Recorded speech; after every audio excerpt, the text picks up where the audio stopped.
Deseo que estén muy bien todos.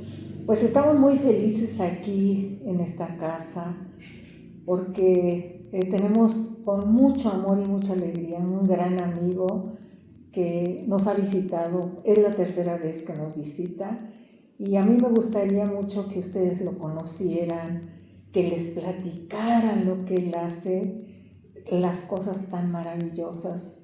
Arnaldo Quispe, ¿qué tal? ¿Cómo estás? Ah, Gracias, Laura. Quisiera comenzar justamente con este agradecimiento, ¿no?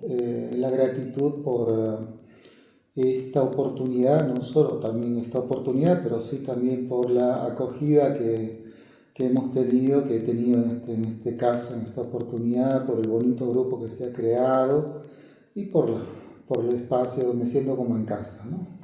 Quiero comentarles brevemente que a Arnaldo lo conocimos en el 2015, que yo lo contacté por internet, tiene una página hermosísima, y me di cuenta y empecé a leer que él hace viajes espirituales a Perú hermosísimos, donde él te ayuda a crear una conciencia hermosísima. Y bueno, desde entonces, desde ese viaje que fue en el 2015, nosotros seguimos en contacto con él con tanto cariño porque sabemos que cada vez que lo invitamos a Arnaldo, deja una semilla en la gente que lo llega a conocer realmente. Y yo quiero preguntarle y quiero decirle a Arnaldo que por favor les platiques, Arnaldo, que quién eres tú, a qué te dedicas. Ah, Encantado, Laura. He aprendido, puedo iniciar esta parte de este encuentro diciendo que cada vez hablo menos de mí. Cada vez reduzco el espacio para hablar, pero sí, de repente es conveniente decir que parto de una profesión científica. Soy psicólogo de profesión y con formación en psicoterapia, en este caso transpersonal, ¿no? Y obviamente son tantos capítulos que se han superado, formaciones distintas, posgrados, pero bueno, en síntesis, profesionalmente, soy un psicólogo peruano, psicoterapeuta transpersonal en Italia, en Europa, con una formación, sí, ahí sí le doy un poquito más de relevancia porque me encanta el capítulo del chamanismo. En este caso, llevo mis añitos, de repente un poco más de 30, ahí me quedo. Respecto del chamanismo, en este caso andino y también amazónico. Entonces he logrado una sinergia entre estas dos prácticas.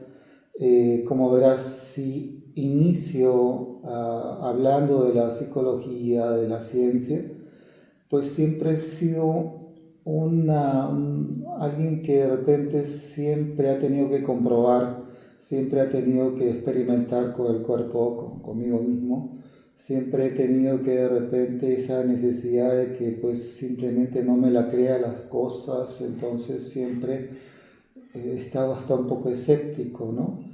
Y cada cosa que he ido sumando es porque pues efectivamente he ido comprobando, experimentando y observando los beneficios de estas medicinas que actualmente practico. En concreto, como psicólogo, psicoterapeuta y practicante de chamanismo de los saberes ancestrales andinos y amazónicos.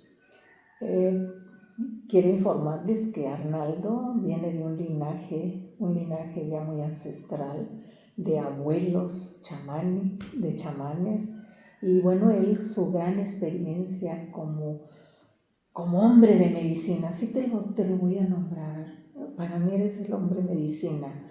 Entonces, nos gustaría mucho que nos platicaras de las plantas sagradas, qué origen tienen, porque la gente tiene una creencia muy errónea de las plantas sagradas.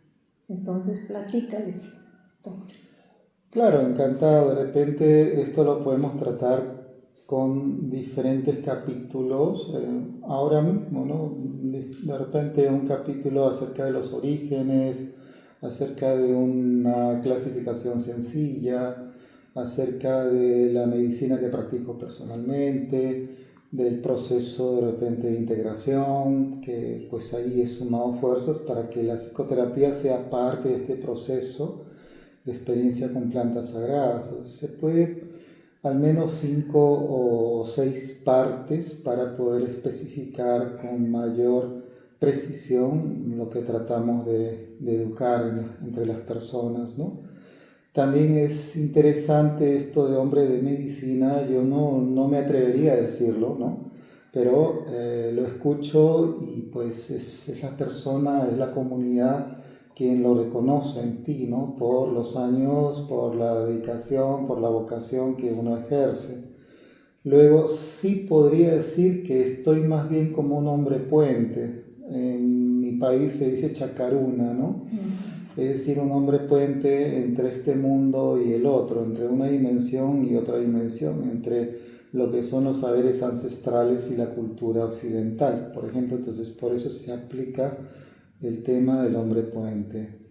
Para responder de repente a este punto central de las plantas sagradas, pues ¿qué son las plantas sagradas?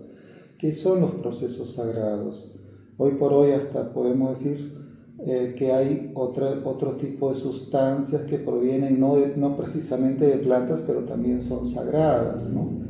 Por ejemplo, llamo el cambó o el bufo, que no son originarias de plantas, se extraen a partir de ciertos batracios, ranas. Y entonces, ¿qué son las plantas sagradas? Es un capítulo enorme de este enorme movimiento actual de renacimiento de la conciencia. Se nos abre como una gran oportunidad, como un faro que está iluminando una parte y está creciendo lentamente también. Las plantas sagradas son plantas comunes, son plantas que las tenemos como parte de un contexto geográfico, cultural. Algunos especialistas ya afirman que en la historia de todas las culturas o etnias siempre las plantas sagradas han estado presentes. Aun cuando hablemos de culturas antiguas mexicanas o centroamericanas o sudamericanas, pues hay evidencias de que siempre las plantas sagradas han sido parte, han formado parte de la cosmovisión de cada cultura. Concretamente, al tratarse de plantas sagradas de la Amazonía, porque en este caso vamos a hablar de la selva amazónica, parece ser que hay algunas plantas que ocupan un rol central. Es innegable que no podamos hablar de la ayahuasca, por ejemplo, ¿no? Por su rol central, pero es mi deber informar que no es la única ni el proceso que los actuales curanderos o que los linajes de curanderos consideran más importante. Esto quiere decir que hay procesos muchísimos más importantes y que no vienen siendo observados o por lo menos no nos estamos focalizando en la esencia de estos saberes sagrados. Pero bueno, de alguna forma tenemos que comenzar, por algo tenemos que comenzar. Si el tema es la ayahuasca, pues encantado, Laura, encantado de poder explicar 2 o 3 o 4 cositas para tener en consideración, para que exista un uso adecuado, un consumo adecuado de las sustancias como la ayahuasca, cuyo componente es el dimetil, la dimetiltriptalina. Y también comentar de los otros procesos que acabo de referir, también son importantes y no podrían dejar de ser tomados en cuenta. Muy bien. Y específicamente sí nos gustaría que comentaras ¿qué hace la ayahuasca, esa planta sagrada, en nuestro cuerpo, en nuestra esencia? Claro. Quiero comenzar esta parte, Laura, y siempre lo digo en otras entrevistas o presentaciones, que mi deber no es ayahuascalizar la vida ni mucho menos crear una apología de la ayahuasca, ¿no? Eso, sí. Es parte de una herramienta, como un instrumento que considero terapéutico y muy válido, porque ya vengo trabajando con la medicina, porque así le llamamos la medicina, por más de 25 años, ¿no? Científicamente más de 25 años, y no científicamente pues 5 años más, 30 años más o menos de una primera vez que alguna vez fue donde comencé con la ayahuasca. Para hablar acerca del tema de esta planta ayahuasca, que dicho sea de paso, obedece su nombre a una combinación de palabras quechuas. Aya es muerto y huasca es una liana, en este caso una liana de los muertos, la liana que trepa, que de repente se arrastra en la tierra, pero que encuentra un árbol y le da vueltas y trepa y crece y pues de repente se desarrolla, ¿no? La ayahuasca no me aventuraría a decir que ha existido milenios, porque no hay evidencias arqueológicas. Sí podría decir que por lo menos, creo, y sí tengo fe, pero no puedo asegurar esto, de que sí ha existido hace muchísimos siglos, pero normalmente sí podría aseverar que por medio, como he tenido maestros muy ancianos que me han referido que a su vez sus abuelos le han iniciado y así el linaje pues crece. Por esas evidencias orales podemos afirmar que por lo menos en los últimos 300 años la ayahuasca está presente en toda la cuenca amazónica, en todas las culturas amazónicas, llámese Shuar, llámese los Shipibos, los Shashánicas, Machigüengas, los Huitoto, los Bora. Entonces está presente en todas las culturas que hasta actualmente existen, porque igualmente las practican, las mantienen, y en sus narraciones, en sus cuentos, en sus mitos, la ayahuasca siempre está presente. La ayahuasca es una planta enteogénica, es una planta maestra, se le dice, es una planta madre, es una abuela. Hay otras culturas que incluso le asignan un rol masculino, es curioso. En otros contextos se le llama yagé en Colombia, entre los indígenas que la practican en Colombia. En otros contextos, como en Brasil, el daime o el vegetal. Para los shuars, aguarunas peruanos se les conoce como natén y así, begua, y tantos otros nombres, pero mayoritariamente, así como se le conoce como tal, es como la ayahuasca. La ayahuasca se ha universalizado, ha llegado a todos los continentes. Es extraño esto que haya llegado a todos los continentes, pero no es que la planta se cultive en países tropicales, asiáticos, ¿no? Por ahora entendemos que siempre procede de Sudamérica, de la cuenca amazónica, que a pesar de los múltiples esfuerzos que de repente muchos practicantes han querido, ¿no?, plantarla y cultivarla, pues no eso es bien interesante. Necesita un contexto muy particular para su cultivo. Necesita la humedad, el calor tropical, el contexto en el cual crece es importante por medio de las plantas con las cuales se acompaña. Necesita sombra, necesita agua, necesita un contexto específico. No hay una única forma de ayahuasca, son diferentes. Está la roja, la negra, la blanca, la amarilla, la marrón. Está la cielo, trueno y así. Tantas variedades de ayahuasca, ¿no? También lo que hay que decir es que la ayahuasca de repente obedece, y en esto quiero que todos los que escuchen presten mucha atención. Eso. La ayahuasca es la planta, la liana, pero como ayahuasca también se conoce la bebida que procede de esa planta precisamente en conjunción, es decir, junto con las hojas de chacruna. Es decir, explico de nuevo, la ayahuasca es la liana que trepa la enredadera, ¿no? Pero asimismo por ayahuasca se entiende la bebida ya cocinada, ¿no? Preparada, ya finalmente a partir de esa liana, sumándole principalmente las hojas de chacruna, la raína, ¿no? Las hojas de chacruna. Entonces, la combinación de estas plantas es que produce el efecto psicoactivo, el efecto enteogénico, el efecto psicodélico de la ayahuasca. La ayahuasca por sí sola, si fuera preparada por sí sola como liana, el único efecto mayoritariamente, el mayor efecto que produce es un efecto emético, es decir, purgativo, de limpieza, ¿no? Pero la gran pregunta es saber, ¿y cómo? Porque no es que yo hable exageradamente, pero ¿cómo es que estos indígenas de los pueblos de la cuenca amazónica descubrieron en algún momento del desarrollo de sus comunidades, ¿no?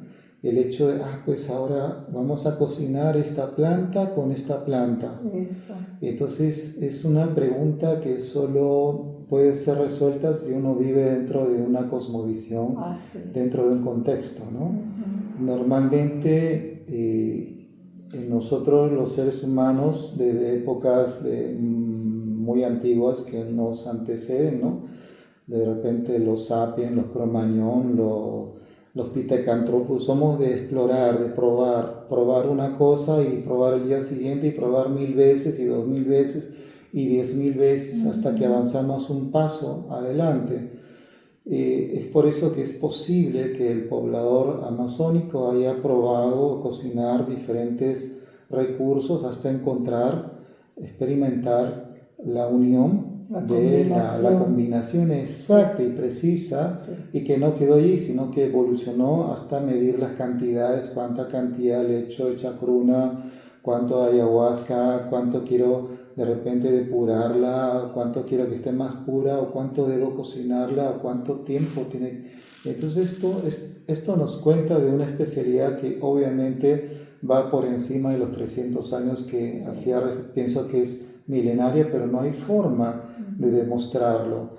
Y no hay precisamente forma de demostrarlo porque no hay evidencia arqueológica que así lo asegure, que lo asevere. Es decir, si los pueblos amazónicos hubieran hecho sus construcciones en piedra o de repente en artefactos que hubieran sido perdurables al paso de los años, del tiempo, de repente tendríamos actualmente vestigios, existió por la prueba de carbono 14 a partir de este huaco, de esta piedra o de este monumento, que sí, pero por lo menos podemos sí asegurar que en los últimos 300 años, hasta un poco más, sí el proceso continuo de las experiencias con plantas sagradas como la ayahuasca, por lo menos están presentes dentro de nuestros pueblos. ¿Tú sientes que estos pueblos amazónicos, como siempre, la conexión tan fuerte con la Madre Tierra, que ellos son empíricos, es un efecto de experimento y comprobación, pero esa conexión que tienen con la Madre Tierra, que nosotros pues la hemos, se ha desaparecido en la humanidad, los que vivimos en la zona urbana, en la actividad urbana, pero ellos se conectan y ahí fue donde descubrieron esa gran medicina. ¿Sí? Confío plenamente en ello, Laura. Los saberes ancestrales tendrían que ser parte de una política de gobierno de gran protección, porque a mi modo de ver corren un enorme riesgo y peligro de extinción. Es decir, tenemos hoy por hoy la tala ilegal de árboles, de especies que de repente ni siquiera uno se podía imaginar que los ilegales taladores pudieran entrar hasta dentro de las mismas comunidades. Hoy por hoy se está ganando mucho espacio, sobre todo en Brasil, mucho espacio para la agricultura. No tendría nada de malo, pero no es sostenible. No es sostenible. Por otro lado, están los mineros ilegales. No hablo ni siquiera artesanales, sino ilegales en el sentido de que son esa calidad de mineros que contaminan, que le botan mercurio a los ríos. Es tremenda. Entonces hay la presencia de estos mineros, con el perdón que merecen, pero están presentes en toda la cuenca amazónica, contaminando. y sin control del gobierno, o por lo menos hay algo ahí muy sospechoso. Sí. Está el narcotráfico que también tiene un rol protagónico porque pues toman las selvas, construyen aeropuertos, pistas de aterrizaje, mejor dicho, ¿no? Donde quieren, y también invaden las comunidades. Sí. Hoy por hoy los líderes, los dirigentes de las comunidades están severamente amenazados por estas mafias. Yo no quiero entrarle más en detalle, pero Sí. sinceramente, pues si uno pensara, ¿y qué tiene que ver con nosotros que vivimos en las ciudades, que vivimos pacíficamente, entre comillas, de repente en Occidente, donde no nos toca esta realidad? Nos toca porque creo que es el último gran pulmón del mundo, Sí. la mayor biodiversidad que existe todavía existe dentro de repente de una cuenca que hoy por hoy está quedando bastante reducida. Sí. Entonces nuestro deber también crear conciencia, opinión pública, para que nuestros gobernantes por allí como que se movilicen en aras de una sociedad de mayor convivencia, porque Sí. las minorías también tienen derecho. Claro. Y estamos hablando de minorías que nos transmiten un legado ancestral, un conocimiento muy valioso para nuestra sociedad. Demasiado. Si se perdiera este legado ancestral, perderíamos una etnobotánica maravillosa de plantas maestras, plantas curativas, plantas que suelen representar un vademecum de medicina que hoy incluso la ciencia desconoce. Sí, lo más maravilloso que, bueno, he estudiado bastantes etnias. Ellos le piden permiso a la hora que van a tomar una planta. La conciencia que ellos tienen es de que este mundo es de todos, de los animales, de las plantas, y hay que respetarnos como tal. Y es maravilloso. Absolutamente, porque se basan en una cosmovisión inclusivista, ¿no? Que hace que todo sea parte de todo, que no podemos incluso negar la posibilidad de que las montañas, los ríos, los árboles, hay mucho animismo, es decir, las plantas tienen un espíritu, tienen una vida, una explicación, nos cuentan historias. Hoy por hoy, por ejemplo, si un poblador de ciudad se perdiera dentro del Amazonas, moriría en poco tiempo. Sin embargo, para un poblador de la Amazonía, de las etnias, pues encuentran los alimentos porque reconocen sus frutos, reconocen dónde comer, qué agua beber, qué animalitos comer, porque incluso hay muchas hormigas que son comestibles, tienen una gran riqueza en proteínas. Sí. Entonces, estamos hablando de un contexto en el cual el poblador vive o vivía, por lo menos, porque ahora hay presencia, como repito, de estas organizaciones de diferente índole, pues que viven o tratan de vivir en una armonía perfecta con la naturaleza, con la madre tierra, respetando sus ciclos, sus procesos. Entonces, hasta la llegada del hombre blanco, las etnias, las culturas originarias amazónicas no conocían o no entendían lo que es el alcoholismo, lo que es la drogadicción, lo que son las enfermedades mentales. O sea, muchas cosas estaban libradas, ¿no? Ahora sí, con la presencia del hombre blanco, de la gente mestiza, de las organizaciones, pues simplemente hasta una gripe puede matar a un nativo, a un aborigen, por el hecho de que de repente pues se trata de una gripe muy elaborada, muy química o qué sé yo. Entonces yo creo que hay que tomar conciencia de esto, tomar los enormes ejemplos que estas poblaciones nos ofrecen de muchísimos años de tradición y de convivencia sana con las aguas, con la luz, con el fuego, con las plantas en general, ¿no? Y con la madre tierra. Yo quiero agregar algo, aunque a ti, Arnaldo, no te gusta hablar de ti, no te gusta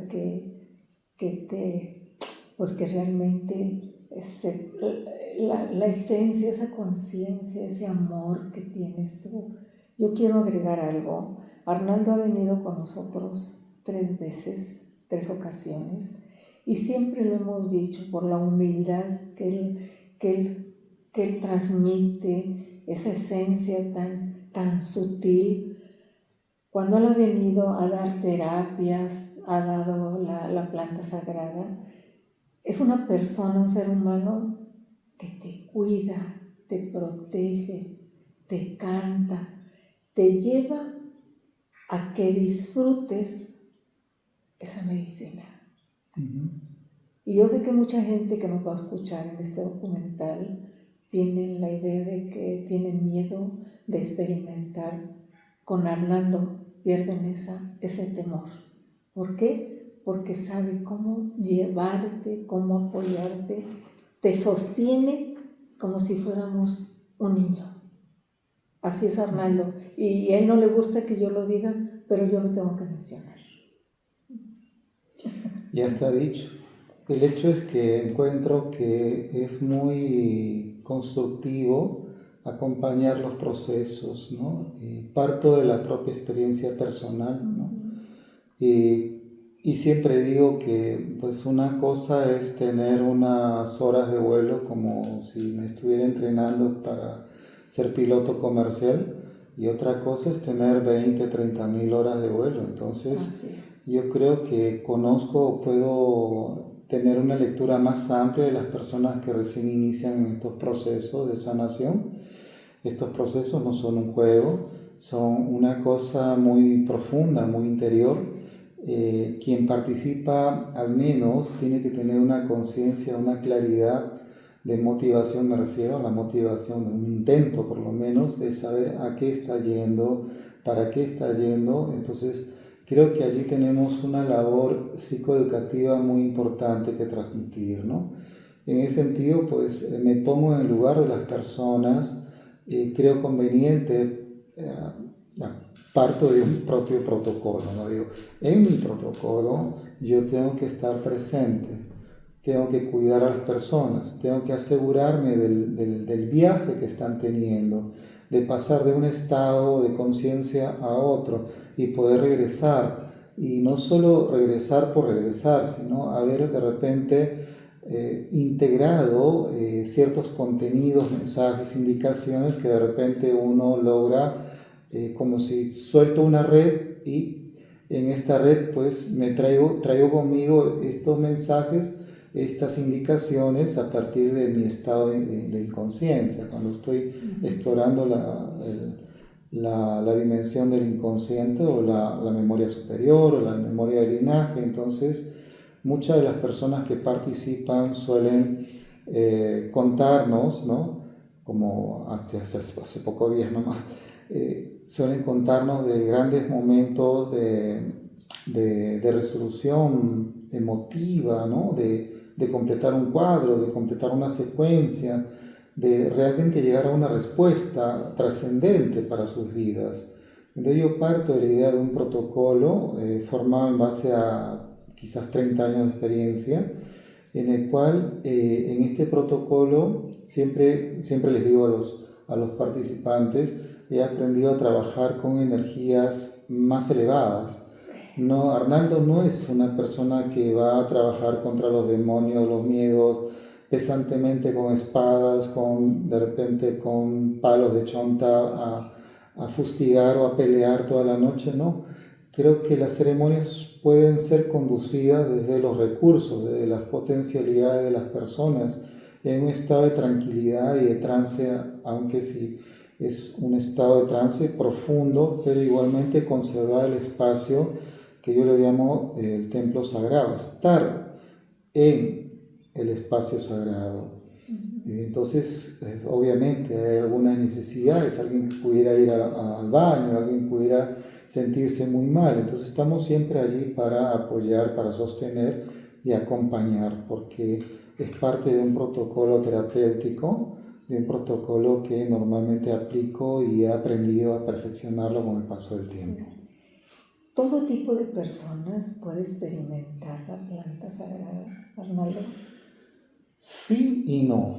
En realidad, si yo fuera un curandero de una etnia que proviene del profundo del Amazonas, ellos no ven dificultad para que pueda participar el 100% de las personas, porque desconocen de repente algunas cuestiones nuestras occidentales que ahora voy a explicar.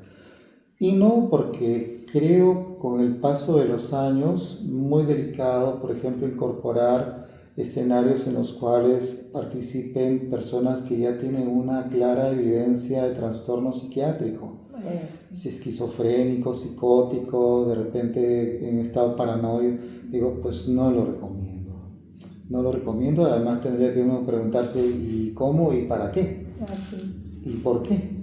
Entonces, otro de los elementos que he encontrado y que tengo pero mucha precisión, mucho cuidado, es en las personas que de repente sufren de una depresión mayor, pero no porque sufren de una depresión mayor, sino por el tipo de fármacos que pueden entrar en contradicción con el efecto, con la sinergia propia de la medicina de la ayahuasca, ¿no? Entonces ciertos fármacos pudieran entrar en una crisis de serotonina con la ayahuasca que no es compatible, entonces prefiero evitar. Otro grupo que prefiero evitar porque no hay las condiciones médicas, además no hay que empujarse demasiado, ¿no? Son los cuadros en los cuales ya hay una clara evidencia también de problemas coronarios, de corazón, ¿no? Y algunos otros aspectos que suelo preguntar en forma muy específica clínicamente. Allí sí me sale un poco la parte entre psicólogo, anamnesis, clínico, diabéticos, ¿no? De alta presión. No habría problema con los diabéticos, siempre que respetaran su propia medicina, lo que están tomando, los que tienen control. A la presión, pues hay que ver, hay que preguntar y hay que conocer el estado actual de cómo está en los últimos, la dieta, que es fundamental. Entonces, cada caso es particular, pero generalmente, eso sí lo puedo decir, la ayahuasca está más indicada para personas aparentemente sanas, con buena constitución física y mental. No es que estemos buscando con la ayahuasca los casos últimos de cáncer, de problemas inmunológicos, los casos más rebuscados. No es nuestro tema. De repente habrán mejores especialistas que Arnaldo.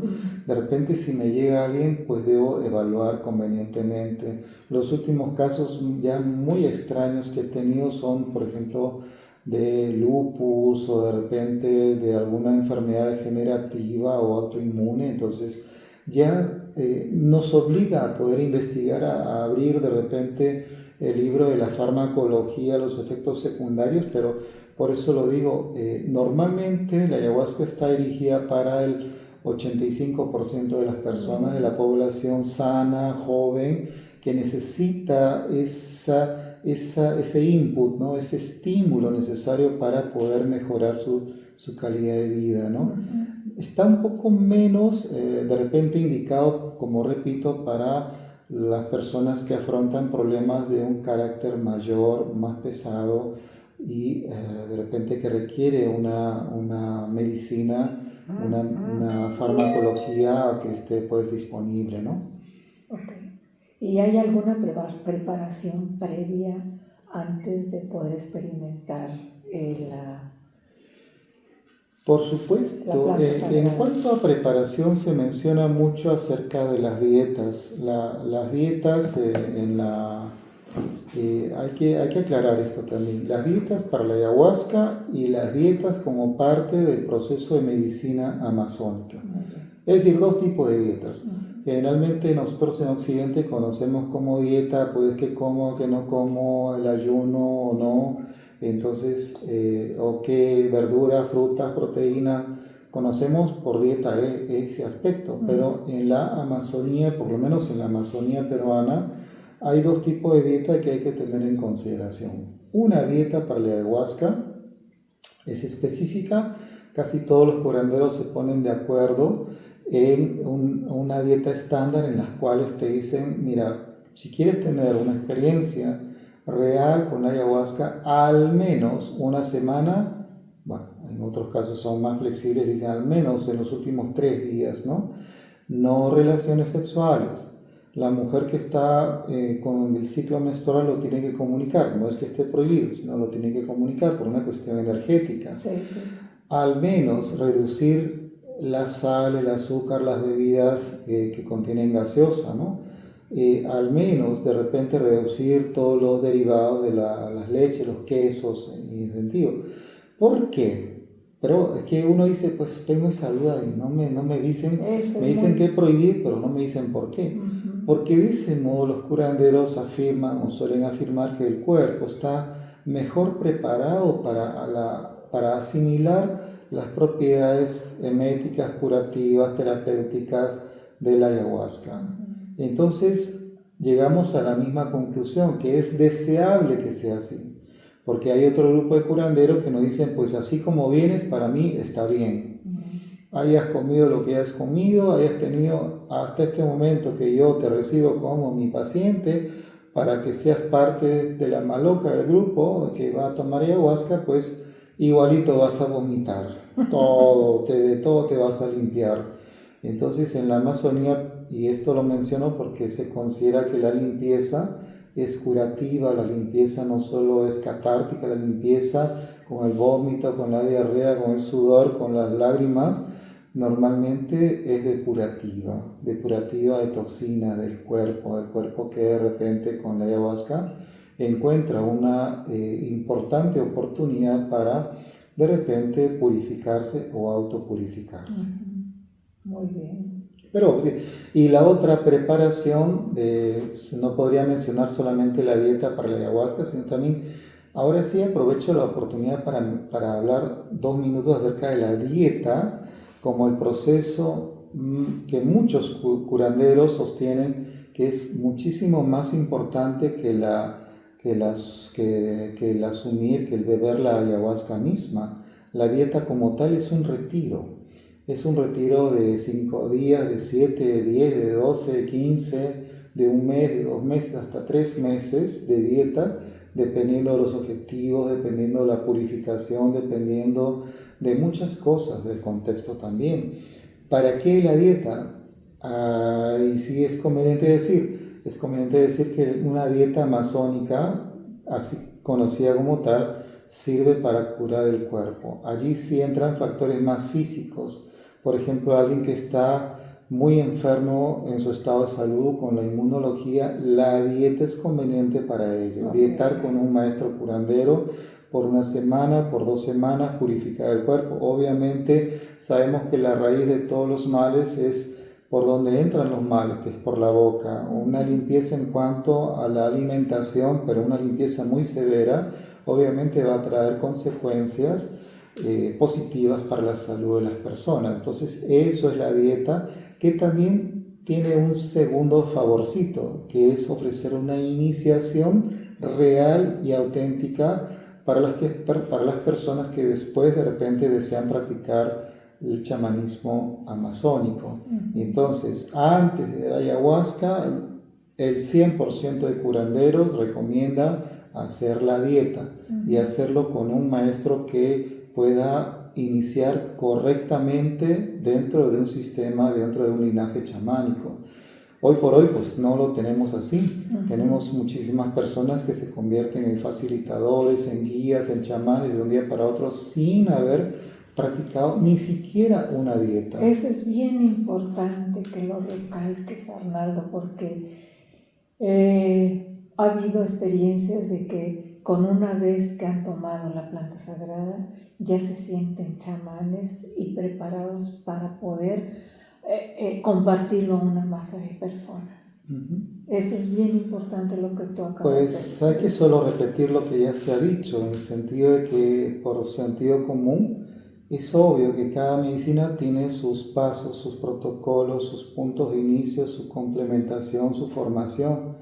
Yo parto de la idea de que tengo años como iniciado, como alguien que está aprendiendo, que está conociendo, que ha hecho dietas, que ha conocido un maestro curandero como Don Solón Tello, como de repente Juan Flores, una Xánica, como Walter Puñachi, como Ignacio López, que era un tabaquero, Norma Panduro, o sea, múltiples curanderos que te van dando un legado, una formación, y aparte de ello te van formando en las dietas. En las dietas te van enderezando, vas haciendo dietas de sal, dietas para mejorar de repente la estructura del corazón, del cuerpo, la mente, el corazón, dietas que funcionan maravillosamente, ¿no? Entonces es el modo correcto para poder proseguir con una medicina que pertenece a un contexto cultural, a una geografía muy particular. Entonces las dietas son la verdadera iniciación para alguien que pretende o que quiere dar ayahuasca, que quiere ofrecerle, que quiere convidarla, pues como decimos en la Amazonía, a los demás. Entonces no me aventuro a criticar, siento que hay una gran necesidad de trabajo de parte de mucha gente que ve en esto una posibilidad de trabajo, porque así de inmediato parece ser que ya hay grupos y se mueve dinero, entonces yo no me meto en eso. Cada uno, cada paciente, cada cliente, cada persona es libre de recurrir con la persona que retiene, que sostiene mayor confianza con ella. Pero sinceramente sí recomiendo auténticamente dejarse o desarrollar una gran empatía con personas que de repente sí han recibido una formación auténtica en cuanto a estos procesos chamánicos y de medicina ancestral, ¿no? Basta a veces solo preguntar, pues, cuál es tu linaje, dónde te formaste, ¿no? Y si por ahí escuchamos que alguien ha practicado una dieta, pues sí, ya podríamos estar un poquito más tranquilos, ¿no? Okay. Yo a este proceso de dietas y a la formación correcta, lo que le he sumado, que es un punto de repente poco tomado en cuenta, pero yo sí valoro mucho el hecho de que como practicante de la medicina tradicional amazónica parto de una formación psicoterapéutica transpersonal que va de la mano con estos procesos. Entonces ya he sumado fuerzas para integrar un único protocolo, entonces con el cual trabajo y de repente se ve en la práctica, en los grupos que dirijo, se ve la mano, digo, de repente, bueno, pero no es que me echo flores, simplemente todo hay que vivirlo con una gran humildad y poner el rol protagónico de las personas que se sanan y que intentan sanarse. No, la verdad es que aunque no quieras tú, sí hay que echarte flores del protocolo que tú has creado maravillosamente bien, apoyado con el conocimiento que has adquirido de todos los, vamos a decir, chamanes con los que tú has aprendido y estudiado. Algo más que quieras agregarnos, porque la gente tiene que saber qué es lo que genera esa planta sagrada dentro de nosotros. Sí, en este espacio quisiera recalcar que siempre regresamos a los puntos de base, ¿no? Pocas veces hablamos de la psicoterapia psicodélica, pocas veces hablamos de las estrategias de psicoterapia dentro de la medicina, pocas veces hablamos de los grupos, de los contenidos, de los aspectos constelativos, de la biodescodificación dentro de las plantas sagradas. Entonces hay mucho por hacer, mucho que transmitir. Generalmente sucede también con la medicina andina, ¿no? Siempre nos detenemos solo a hablar de cosmovisión, cuando de repente ya es hora de hablar de capítulos prácticos y aplicativos más específicos, ¿no? Como suele ser, hablando de medicina andina, pues el masaje andino, sí, la meditación andina, el tratamiento energético andino, las plantas andinas, las ofrendas, los rituales a Madre Tierra, los despachos y todo eso, que ya conviene ir a la parte más aplicativa. En este caso, con las plantas sagradas, como repito, de repente en futuros espacios podamos crear una entrevista más aplicativa para hablar de repente de la moderna aplicación de la psicoterapia psicodélica asistida, ¿no? Que está muy vigente en países impensados. Digo impensados porque está vigente, está creciendo seriamente esta corriente de medicina y de psicoterapia en países como Inglaterra, Suiza, Estados Unidos, Alemania, Francia no, Francia porque está un poco más en contra y bueno, está pasando en Francia lo que está pasando en Italia. Estamos siendo un poco en contra de esta tendencia de abrir, estamos cerrándonos, estamos creando un poco en Francia y en Italia un oscurantismo espiritual que nos hace retroceder pues muchos años atrás. Pero en otros contextos convendría hablar de psicoterapia asistida no solamente con la ayahuasca, sino también con la psilocibina, con los hongos, con el MDMA, con otras plantas sagradas, con la guachuma, por ejemplo, que ahí nos queda, ¿no? Porque las plantas sagradas también tienen un campo aplicativo y si sirven para la depresión, para el estrés postraumático, para las manías, las dependencias, para múltiples aspectos que hoy por hoy pues ocupan las primeras planas de la salud mental, ¿no? Nos queda tanto por rebanar, tantas cosas por hacer, que este puede ser de repente un primer capítulo, un primer encuentro para establecer las bases de lo que en el futuro pudiéramos hacer, ¿no? Pero respondiendo la pregunta y yendo concretamente qué nos falta hablar, en este caso, pues simplemente suponer que la ayahuasca como medicina sagrada es una medicina extraordinaria, es una medicina de cambio estructural, es una medicina seria que pues va de la mano con nuestra conciencia, ¿no? Con lo que realmente deseamos, con alinearnos con nuestro propósito de luz, con nuestra ingeniería álmica, se puede decir, para alinearnos con un propósito mayor, con nuestra esencia. Entonces, finalmente eso es lo que se persigue, ¿no? Nosotros no perseguimos necesariamente la psicodelia, de repente la geometría sagrada que suele distraer, ¿no? Es bonita, es colorada, tiene formas, pero generalmente lo que nosotros profundizamos es en poder de repente estimular o activar ese campo visionario uno y luego que este se ha producido ya cuando estamos en la parte más consciente, el hecho de poder integrar, ¿no?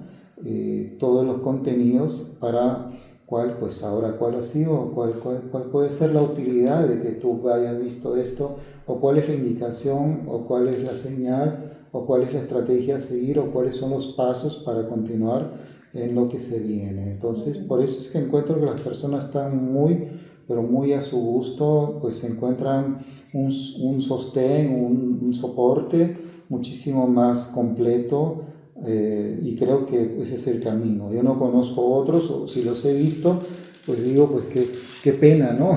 Simplemente de repente todavía hay mucho que complementar y formaciones que seguir, pero yo deseo que todos los que ofrecen ayahuasca pues se lo hagan con la mejor conciencia, convencidos de que sí, es una medicina importante, pero conviene formarse e iniciarse correctamente. Ok.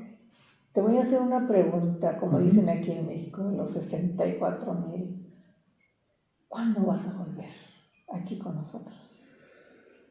Bueno, precisamente no estoy acá en México, no vivo ni vengo muy a menudo, lo hago por amistad, porque conozco a las personas justas. Entonces es muy probable que podamos repetir la experiencia en abril, a fines de abril o inicios de mayo del 2026. He visto ahí un vórtice, encuentro que pues moviendo las piezas es posible y poder continuar con las personas que ya pues han levantado la mano y dicen pues yo quiero, yo estoy, a mí sí me interesa, pues y puedan de repente ir más allá de esa línea que a veces nos separa del miedo, ¿no?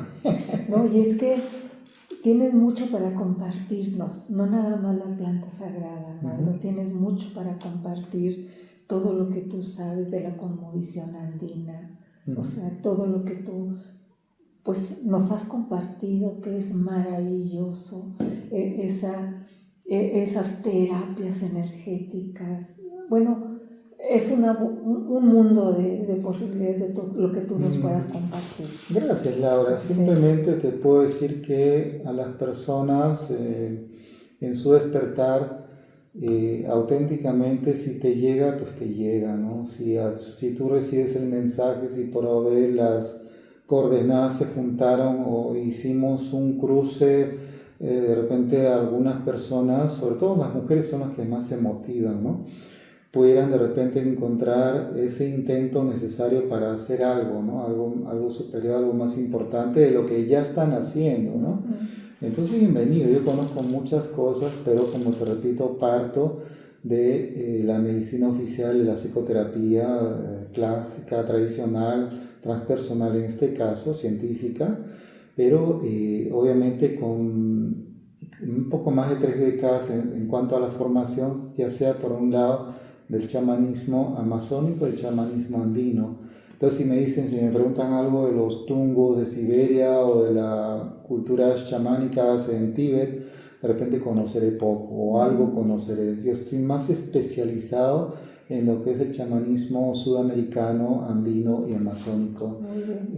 Durante toda mi vida, pues es mi pasión, ¿no? Después que he descubierto algunos linajes familiares de práctica, sobre todo, pues yo dije, pues complementariamente a mi formación voy a hacer esto, y en eso estoy, tratando de unir, de hilar, de tejer puentes.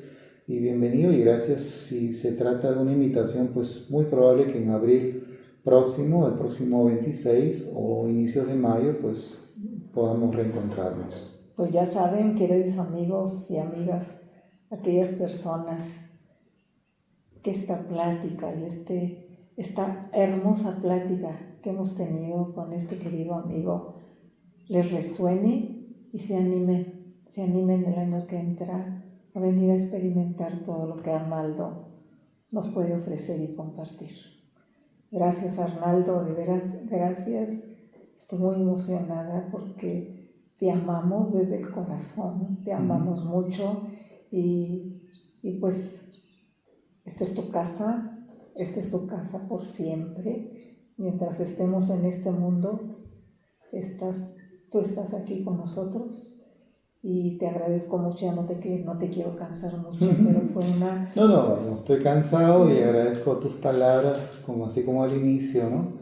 Y pues encantado de otras oportunidades de seguir en contacto, en comunicación con mis hermanos mexicanos, ¿no? Creo que tenemos mucho en común, nosotros los peruanos con nuestros hermanos mexicanos. Las culturas más o menos han coexistido en un mismo periodo de tiempo.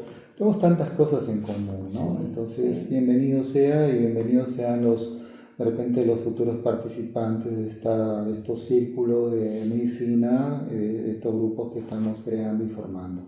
Muchas gracias, Arnaldo. Gracias, de veras. Gracias, Laura. Gracias y buen retorno. Y por aquí estaremos en el 2026. Muchísimas gracias. Sí, Laura. todo fluye de la manera perfecta para ti, para ti. Así será.